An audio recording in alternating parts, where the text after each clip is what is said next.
ഈ നമ്മൾ ഇസ്രായേലിൻ്റെ കാര്യമൊക്കെ നേരത്തെ വാർത്തകൾ ചർച്ച ചെയ്യുമ്പോഴേ ബൈബിളിൽ പറഞ്ഞ പോലെ സംഭവിക്കുന്നു എന്നൊക്കെയാണല്ലോ പറഞ്ഞത്. സംശയം എന്താ? ബൈബിളിൽ പറഞ്ഞതുപോലെ അക്ഷരം പ്രതി സംഭവിക്കുകയാണ്. ഇപ്പം ബൈബിളിൽ പറഞ്ഞ പോലെ കാര്യങ്ങളൊന്നും നടക്കുന്നില്ല. എന്താ? അല്ല, ഇപ്പോൾ ഒന്നും കേൾക്കുന്നില്ല. സിറിയയുടെ കാര്യമാണോ? അതെ, ദമാസ്കസിൻ്റെ കാര്യം. അതെ. ഒരു കാലത്ത് ജൂതന്മാരുടെ കേന്ദ്രം എന്നാണ് ഈ സിറിയ കേട്ടത്. ഇപ്പോൾ ഒന്നും കേൾക്കുന്നില്ലല്ലോ. ജൂതന്മാരുടെ ഇല്ല, ക്രൈസ്തവരുടെ കേന്ദ്രമായിരുന്നു. സിനുവിൻ്റെ പരാതി ഇപ്പോൾ സിറിയൻ യുദ്ധം, ഇപ്പോൾ ബന്ദികൾ വിട്ടയക്കുന്ന കാര്യത്തിലേക്ക് ചർച്ച നടക്കുന്നു അല്ലേ? ബന്ദികൾ അവിടെയുണ്ട്. ഗസയെക്കുറിച്ചുള്ള ആക്രമണമൊക്കെ ബൈബിളിൽ പറഞ്ഞിട്ടുണ്ട്, ഈ യുദ്ധം പറഞ്ഞിട്ടുണ്ടെന്നൊക്കെ ഞാൻ പറഞ്ഞു. ലെബനൻ്റെ കാര്യം ഒക്കെ പറഞ്ഞിട്ടുണ്ടെന്ന് നിങ്ങൾ പറഞ്ഞു. ഇപ്പോൾ എന്താ പറയാത്ത? ബൈബിളിൽ അങ്ങനെയൊന്നും പറയാത്തത് കൊണ്ടാണോ എന്നുള്ള ചോദ്യം അതാണല്ലോ. എന്നെ കുത്താൻ ചോദിച്ചാണ് അല്ലേ? എന്നാൽ ഞാൻ പറഞ്ഞുതരാം. ബൈബിളിൽ ദമാസ്കസിനെ കുറിച്ച് പറയുന്നുണ്ട്. എങ്ങനെയാണെന്നറിയോ? ദമ്മേശക്ക് എന്നാണ് ദമാസ്കസിനെ പറയുന്നത്. ദമ്മേശക്ക്. ഇരമ്യാവ് 49:23 ഞാൻ ആദ്യം വായിക്കാം. വചനമാണേ. ഹമാത്തും അർപ്പാദും ദോഷവർത്തമാനം കേട്ടതുകൊണ്ട് ലജ്ജിച്ച് ഉരുകിപ്പോയിരിക്കുന്നു. കടൽ വരെ യുദ്ധം വ്യാപിച്ചിരിക്കുന്നു. അതിന് അടങ്ങിയിരിക്കാൻ കഴിയില്ല. ശരിയാണോ? യുദ്ധം അങ്ങ് കടൽ വരെ എത്തിയില്ലേ? എത്തിയല്ലേ? ടാർട്ടസ് തുറമുഖത്ത് നിന്ന് റഷ്യ കപ്പലെടുത്തുകൊണ്ട് ഓടിയില്ലേ? ഓടി. രണ്ടാം ലോകമഹായുദ്ധം മുതൽ റഷ്യ ഉപയോഗിക്കുന്ന തുറമുഖമാണ്. കടൽ വരെ എത്തി. എവിടെ? സിറിയയുടെ കടൽ വരെ എത്തി ഇല്ലേ? യുദ്ധം അടങ്ങിയിരിക്കുന്നുണ്ടോ? ലബനോണുമായിട്ടുള്ള യുദ്ധം കഴിഞ്ഞ് ഹിസ്ബുള്ള സമാധാന കരാർ ഒപ്പുവെച്ചു. ഹമാസ് ഇപ്പോൾ വെടിനിർത്തൽ നടത്തി. അടങ്ങിയിരിക്കുന്നുണ്ടോ ഇസ്രായേൽ? അടങ്ങിയിരിക്കുന്നില്ല. യുദ്ധം വ്യാപിക്കുകയാണ്. ഇസ്രായേലിൻ്റെ സേന ദമാസ്കസിൻ്റെ ദമ്മേശക്കിൻ്റെ അടുത്ത് വരെ എത്തി. ഹർമോൺ മല പിടിച്ചില്ലേ? യേശുദേവൻ്റെ മല. യേശുദേവൻ അവിടെ പോയിരുന്നില്ലേ ദൈവവുമായി സംവദിച്ചത്? ആ മലയിൽ യേശുവിൻ്റെ, യഹോവയുടെ ഇന്നത്തെ പ്രതിപുരുഷൻ എന്ന് വേണമെങ്കിൽ, ഭൂമിയിലെ പ്രതിപുരുഷൻ അല്ലെങ്കിൽ സൈന്യാധിപൻ അല്ലെങ്കിൽ പടയാളി എന്ന് പറയുന്ന നെതന്യാഹു ഇന്നലെ കാലുകുത്തി. അറിഞ്ഞോ? സിറിയൻ മണ്ണിൽ ആദ്യമായി ഇസ്രായേൽ എന്ന് പറയുന്ന രാജ്യമുണ്ടായി 1948 ശേഷം ആദ്യമായി ഒരു യഹൂദ ഭരണാധികാരി സിറിയയുടെ മണ്ണിൽ കാലുകുത്തിയിരിക്കുന്നു. യഹൂദൻ്റെ മണ്ണായിരുന്നു അത്, ജൂതൻ്റെ മണ്ണായിരുന്നു. അതിനുശേഷം ക്രിസ്ത്യാനിയുടെയും. ആ മണ്ണിൽ വീണ്ടും കാലുകുത്തിയിരിക്കുന്നു. ഇരമ്യാവ് പറഞ്ഞ വെറുതെയാ? ഇനി തീർന്നു. നിങ്ങൾ ചോദിച്ചില്ലേ ബന്ദികളുടെ കാര്യം? ചോദിച്ചില്ലേ? അതെ. ബന്ദികളെ പിടിച്ചുകൊണ്ട് പോകുന്നു ബൈബിളിൽ പറഞ്ഞിട്ടുണ്ട്. അറിയാവോ? ഞാൻ പറഞ്ഞുതരാം. ആമോസ് 1:5. ഞാൻ ദമ്മേശക്കിൻ്റെ ഓടാമ്പൽ തകർത്തു. ആ വൻ താഴ്വരയിൽ നിന്ന് നിവാസിയെയും ഏദൻ ഗ്രഹത്തിൽ നിന്ന് ചെങ്കോൽ പിടിക്കുന്നവനെയും ഛേദിച്ച് കളയും. എവിടെ? ദമ്മാശക്കിൽ നിന്ന് ചെങ്കോൽ പിടിക്കുന്നവനെ ഛേദിച്ച് കളയും. എങ്ങോട്ട് പോയി അസദ്? ഓടിയില്ലേ? ഓടി. റഷ്യക്കാർ വന്ന് പൊക്കിക്കൊണ്ട് പോയില്ലേ? അതെ. തീർന്നില്ലല്ലോ. അരാമ്യർ ബദ്ധന്മാരായി കീറിലേക്ക് പോകേണ്ടി വരുന്നു എന്ന് യഹോവ അരുളി ചെയ്തു. ബദ്ധന്മാർ എന്ന് പറഞ്ഞ ബന്ദികളാണ്. ബന്ദികളെക്കുറിച്ച് ഇനി പറയുന്നുണ്ട്. നോക്കൂ, ആമോസ് 1:6. യഹോവ ഇപ്രകാരം അരുളി ചെയ്യുന്നു: 3-4 അതിക്രമം നിമിത്തം അവർ എദോമിന് ഏൽപ്പിക്കേണ്ടതിനും ബദ്ധന്മാരെ ആസകലം കൊണ്ടുപോയിരിക്കിയാൽ ഞാൻ ശിക്ഷ മടക്കിക്കളയില്ല. നെതന്യാഹു എന്താ പറയുന്നത്? അവസാനത്തെ ബന്ദിയെ കിട്ടുന്നത് വരെ ആക്രമണം തുടരും. അതല്ലേ പറഞ്ഞിരിക്കുന്നത്? ബദ്ധന്മാരെ ആസകലം കൊണ്ടുപോയിരിക്കയാൽ ഞാൻ ശിക്ഷ മടക്കിക്കളയില്ല, ഞാൻ എൻ്റെ പണിഷ്മെൻറ്റ് അവസാനിപ്പിക്കില്ല. എഴുതി വെച്ചിട്ടില്ലേ? കണ്ടില്ലേ? കേട്ടില്ലേ? എന്നിട്ടാ ചോദിക്കുന്നത് യുദ്ധത്തെക്കുറിച്ച് ഒന്നും പറഞ്ഞിട്ടില്ലെന്ന്? എഴുതി വെച്ചിട്ടുണ്ട് ബൈബിളിൽ. എനിക്ക് പറയാൻ ഒരു മടിയില്ല. ഞാൻ വചനം പറയുകയാണോ, ഞാൻ ക്രിസ്ത്യാനിയായിട്ട് മതം മാറിയൊന്നുമില്ല. ഞാൻ വായിക്കുന്നുണ്ട്. ബൈബിൾ വായിക്കാറുണ്ട്, ഖുർആൻ വായിക്കാറുണ്ട്, ഗീതയും വായിക്കാറുണ്ട്. ഇത് കണ്ടത്, എൻ്റെ കൺമുന്നിൽ കണ്ടത് പറയുന്നത് എന്ത് ബുദ്ധിമുട്ട്? എഴുതി വെച്ചിരിക്കുകയാണ്. ഇനി നോക്കൂ, ആമോസ് 1:7 വായിക്കാം ഞാൻ.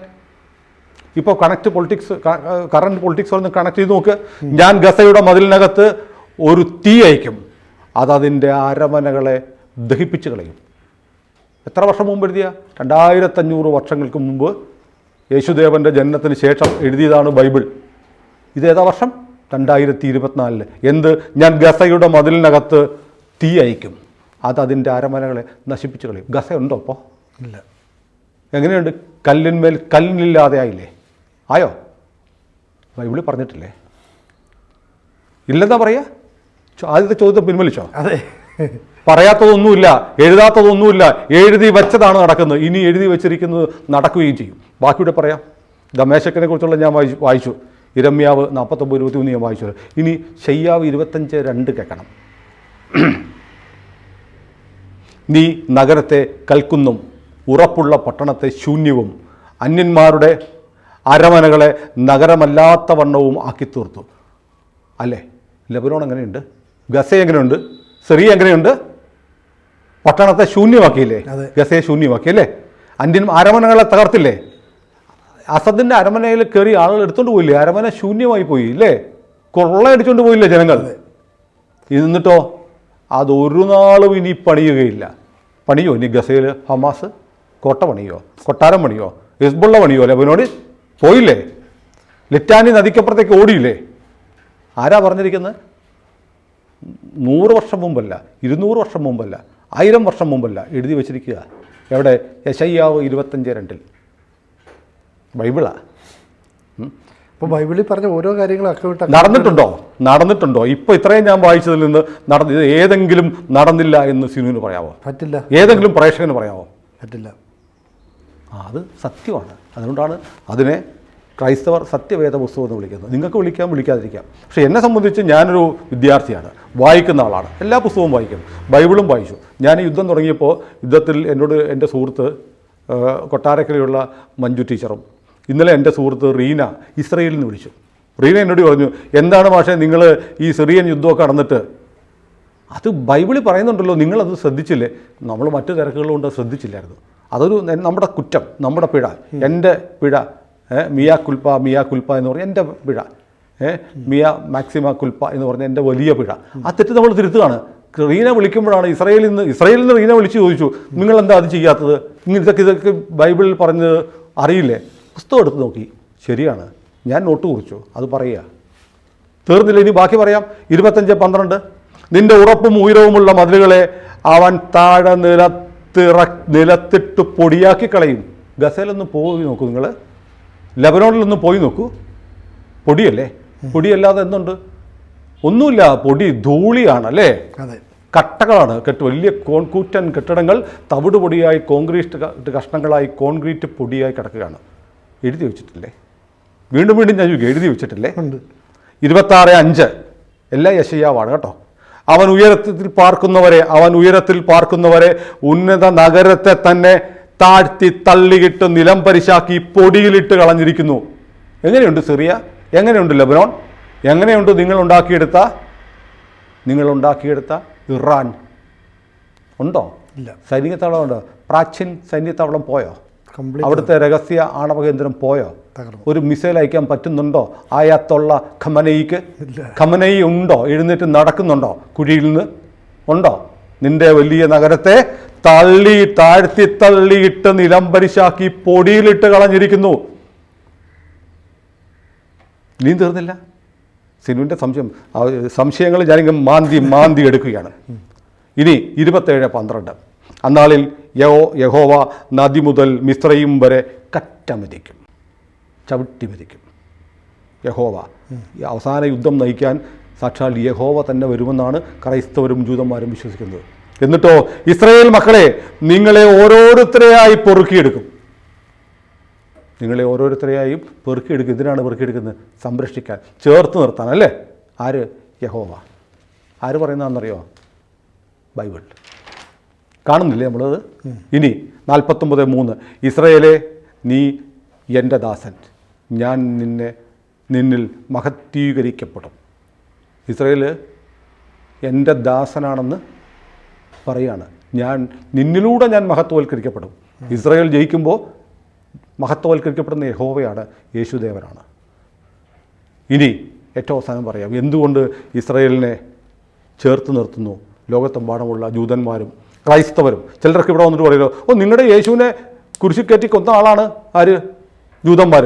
എന്നിട്ട് നിങ്ങളിങ്ങനെ ഇസ്രായേലിനെ സപ്പോർട്ട് ചെയ്യുന്നത് ശരിയാണോ എന്നൊക്കെ പറഞ്ഞ് ചില ആളുകൾ, പേരൊന്നും ഞാൻ ആരാണെന്ന് ഞാൻ പറഞ്ഞു, അവരൊക്കെ ഒന്ന് കമൻ്റ് ഇട്ട് ആക്ഷേപിക്കാറുണ്ട്. ബൈബിൾ എന്താ പറയുന്നറിയാമോ? ഇസ്രായേലിനെ കുറിച്ചും ഒരു സ്ത്രീ തൻ്റെ കുഞ്ഞിനെ മറക്കുമോ? 49:15 വചനം കേട്ടോ. താൻ പ്രസവിച്ച മകനോട് കരുണ തോന്നാതിരിക്കുമോ? ശരിയായ ചോദ്യം അല്ലേ? ഇനി അടുത്ത കേൾക്കണം. അവർ മറന്നു കളഞ്ഞാലും, ആര്? അമ്മ താൻ പ്രസവിച്ച കുഞ്ഞിനെ മറന്നു കളഞ്ഞാൽ, ആ കുഞ്ഞിനോട് കരുണ തോന്നാതിരുന്നാൽ, അവർ മറന്നു കളഞ്ഞാലും ഞാൻ നിന്നെ മറക്കുകയില്ല. ആര്? യഹോവ സ്വന്തം ജനത്തെ, ഇസ്രയേലിനെ മറക്കുകയില്ല. ഇതിനും വലിയൊരു ആത്മവിശ്വാസം കൊടുക്കുന്ന വാചകം ഇവിടെയുണ്ട്. ഇത് പറയുന്ന ക്രൈസ്തവരുടെ വിശുദ്ധ വേദപുസ്തകമാണ്. അപ്പോൾ പിന്നെ എങ്ങനെ ക്രിസ്ത്യാനിക്ക് ഇസ്രായേലിന് വേണ്ടി ശബ്ദിക്കാതിരിക്കാൻ പറ്റും? അപ്പോൾ നമ്മളിവിടെ വന്നിട്ട് മതപ്രചാരണം നടത്തുകയല്ല, നമ്മുടെ ലക്ഷ്യവും അതല്ല. പക്ഷേ എന്തിനാണ് നമ്മൾ മുമ്പും പറഞ്ഞ പോലെ നമ്മുടെ മുന്നിൽ ഒരു പുസ്തകം ഇരിക്കുന്നു. ഒരുപാട് പുസ്തകങ്ങളുണ്ട് അല്ലേ, ഒരുപാട് മതഗ്രന്ഥങ്ങളുണ്ട്. അതിലൊരു മതഗ്രന്ഥമാണ് ബൈബിൾ. ആ ബൈബിൾ ഇപ്പോൾ യുദ്ധം നടക്കുന്ന സമയത്ത് തുറന്ന് വായിക്കൂ, ഈ പുസ്തകത്തിൽ പറഞ്ഞിരിക്കുന്ന പോലെ സംഭവിക്കുന്നു പറഞ്ഞിട്ട് നമ്മളിതെല്ലാം കണ്ടു. എനിക്ക് അത്ഭുതം തോന്നുന്നു. സത്യത്തിൽ പറഞ്ഞാൽ എനിക്ക് രോമാഞ്ചം ഉണ്ടായി. കാരണം ബന്ദികളെ പിടിച്ചുകൊണ്ട് പോകുന്നു ബൈബിളിൽ എഴുതി വെച്ചിട്ടുണ്ട്. എന്ന് 1 വർഷം മുമ്പോ 10 വർഷം മുമ്പോ 100 വർഷം മുമ്പോ അല്ല, 2000 വർഷം മുമ്പ്. നമ്മൾ ബന്ദികളെ കുറിച്ച് നോക്കൂ. ബന്ദികളുടെ കാര്യമാണ്. ബദ്ധന്മാർ എന്ന് പറയുന്ന ആരാണ്? ബന്ധിക്കപ്പെട്ടവർ അല്ലേ? അതേക്കുറിച്ച് ഇതിനകത്ത് പറഞ്ഞിട്ട് ആമോസിന്റെ വചനങ്ങളിലുണ്ട്. അപ്പോൾ ഓരോ വാചകവും സത്യമായി മാറിക്കൊണ്ടിരിക്കുന്നു എന്ന് നമ്മൾ പറയാതിരിക്കുന്നത് എന്തിനാണ്? ഇഷ്ടപ്പെടാതിരിക്കുന്നവർക്ക് ഇഷ്ടപ്പെടാതിരിക്കാം, പക്ഷേ സത്യം പറയുക എന്നുള്ളതല്ലേ. അത് നമ്മൾ ഈ ഒരു ABC എന്നുള്ള ചാനലിലൂടെ നമ്മൾ സത്യമല്ലാതെ ഒന്നും പറഞ്ഞിട്ടില്ല. പലർക്കും അത് അപ്രിയ സത്യങ്ങളായിരിക്കും. അപ്പോൾ യഥാർത്ഥത്തിൽ ഈ പറയുന്ന സിറിയയിൽ ഉണ്ടാകുന്ന ഒരു സംഭവങ്ങളും ഈ ബൈബിളിലുണ്ടെന്ന് ആരും പ്രതീക്ഷിക്കുന്നില്ല. ഇപ്പോൾ ലെബനിലൊക്കെ ഉണ്ടായപ്പോൾ ചേട്ടൻ നേരത്തെ പറഞ്ഞത് ശരിയാണ്, ഇത് ബൈബിളിൽ ഉണ്ടായി, ഗാസയിലുണ്ടായ സംഭവം.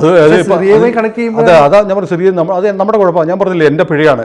ഇന്നലെ റീന വിളിക്കുന്നത് വരെ ഞാൻ ഈ വിഷയം ബൈബിൾ സംബന്ധമായി ഒന്ന് ടെക്സ്റ്റ് റെഫർ ചെയ്ത് പറയുന്ന കാര്യം ഓർത്തില്ല. സത്യത്തിൽ മറന്നുപോയി. നമ്മൾ ഒരുപാട് തിരക്കുണ്ട്. സിനിമ അറിയാമല്ലോ, നമ്മളൊരു ദിവസം എത്ര വീഡിയോ ചെയ്യുന്നുണ്ട്, നമ്മൾ വീഡിയോകളുടെ എണ്ണം കൂട്ടി. അപ്പോൾ നമ്മൾ ഈ കേരളത്തിലെയും നാഷണൽ ലെവലിലൊക്കെ വാർത്തകൾ ചെയ്യുന്ന കൂട്ടത്തിൽ ഇന്റർനാഷണൽ ഇത്തരം കാര്യങ്ങൾ നമ്മൾ യുദ്ധത്തിൻ്റെ കാര്യങ്ങൾ ചെയ്തു. ഒന്ന് സെർച്ച് ചെയ്യാനുള്ള സമയം കിട്ടിയില്ല, സാവകാശം കിട്ടിയില്ല. റീന എന്നെ വിളിച്ച് പറയുമ്പോൾ നമ്മുടെ ഒരു വലിയ പിഴ. കാരണം ഇത് ശരിയാണല്ലോ, ഇങ്ങനെ ദമ്മേശക്കിനെ കുറിച്ചൊക്കെ ബൈബിളിൽ കൃത്യമായി എഴുതി വെച്ചിരിക്കുന്നു. അപ്പോൾ നോക്കുമ്പോഴാണ് ബന്ദികളെ കുറിച്ച് പോലും എഴുതി വെച്ചിട്ടുണ്ട്. അപ്പോൾ ഈ ബിബ്ലിക്കൻ കാര്യങ്ങൾ നമ്മൾ പറയുമ്പോൾ നമ്മുടെ കമന്റിലൊക്കെ വന്ന് എത്രയോ ആളുകൾ ഇങ്ങനെ പറയുന്നുണ്ട്. അപ്പോൾ നമ്മൾ സിറിയെ മനഃപൂർവ്വം അവഗണിച്ചതുപോലെ ആയിപ്പോയി.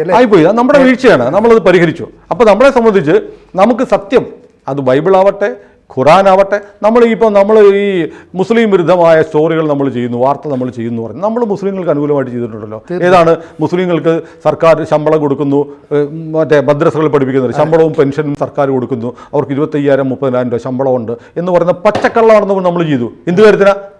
സർക്കാർ കൊടുക്കുന്നില്ല. നമ്മൾ അഹമ്മദ് മാഷും ഞാനും കൂടി സംസാരിച്ചല്ലോ, ഡോക്യുമെന്റ് വെച്ചിട്ട്. ആ വാട്സാപ്പ് യൂണിവേഴ്സിറ്റിയുടെ വലിയ പ്രചാരണമായിരുന്നു. കോടിക്കണക്കിന് 1000-2000 കോടി രൂപയൊക്കെയാണ് ഒരു മാസം സർക്കാർ മദ്രസയിലെ അധ്യാപകർക്ക് 2 ലക്ഷം പേർക്കൊക്കെ ശമ്പളം കൊടുക്കുന്നുള്ളൂ. പച്ചക്കള്ളമാണെന്ന് നമ്മൾ പറഞ്ഞല്ലോ. നമുക്ക് വേണം ചെയ്യാതിരുന്നു കൂടെ. നമ്മൾ സത്യമേ പറയുള്ളൂ. സത്യം പറയുമ്പോൾ നമ്മളെ വന്ന് ചീത്ത വിളിക്കുന്നവർ നമ്മളെ വർഗീയവാദികളാന്ന് പറയുന്നത് ആ സത്യം ഇഷ്ടപ്പെടാത്തവരാണ്. നമ്മൾ സത്യം പറയുമ്പോൾ ചിലർക്കത് നോവും എന്നതുകൊണ്ട് സത്യം പറയാതിരിക്കാൻ പറ്റില്ല. അതുകൊണ്ട് ഈ യുദ്ധം പണ്ടേ നിശ്ചയിക്കപ്പെട്ട തരത്തിൽ ഡിസൈൻഡാണ്. ആ ഡിസൈൻ പാറ്റേണിൽ പോവുകയാണ്. പക്ഷേ എനിക്കിതിനകത്ത് നോക്കുന്നത്, ബൈബിൾ വെച്ച് നോക്കുമ്പോൾ ഇസ്രായേലിൻ്റെ ഒരു വലിയ തിരിച്ചടി വരും. ഇസ്രായേൽ വല്ലാതെ വിഷമിക്കും. അതിനുശേഷം അവസാന യുദ്ധം വരും. അപ്പോൾ എന്തു പറ്റും? ഒലീവ് മലമുകളിൽ യേശുദേവൻ വരും. യേശുദേവൻ വന്ന് ഈ യുദ്ധം നയിക്കും. പിന്നെ 100 വർഷക്കാലം യേശുവിൻ്റെ ഭരണം ഭൂമിയിൽ വരും, അല്ലെങ്കിൽ ഇസ്രായേലിലെങ്കിലും വരും എന്നാണ്. ഭൂമിയിൽ വരുമെന്ന് തന്നെയാണ് ബൈബിൾ പറയുന്നത്. അതെന്തും ആവട്ടെ, അത് വരട്ടെ, അങ്ങനെ വരട്ടെ. എല്ലാ സമാധാനവും സ്നേഹവും സൗഹാർദ്ദമുള്ളൊരു ഭരണം, ഒരു ലോകം വരുന്നെങ്കിൽ നല്ലതാണ്. പക്ഷെ ഞാൻ പറയുന്നത് ഇതിനൊരു ആഫ്റ്റർ എഫക്റ്റ് അല്ല, വരാൻ പോകുന്നൊരു സാധനം കൂടിയുണ്ട്. ബൈബിൾ വചനം ഇത്രയും നമ്മൾ പറഞ്ഞത് ശരിയാണ്. ഇനിയും അത് ശരിയാവുമെന്നുണ്ടെങ്കിൽ വിശാല ഇസ്രായേൽ ഉണ്ടാവും. ലെബനോൺ, സിറിയ എന്നൊക്കെ പറഞ്ഞ് ഇന്ന് നഷ്ടപ്പെട്ടു പോയ പഴയ കാനാൻ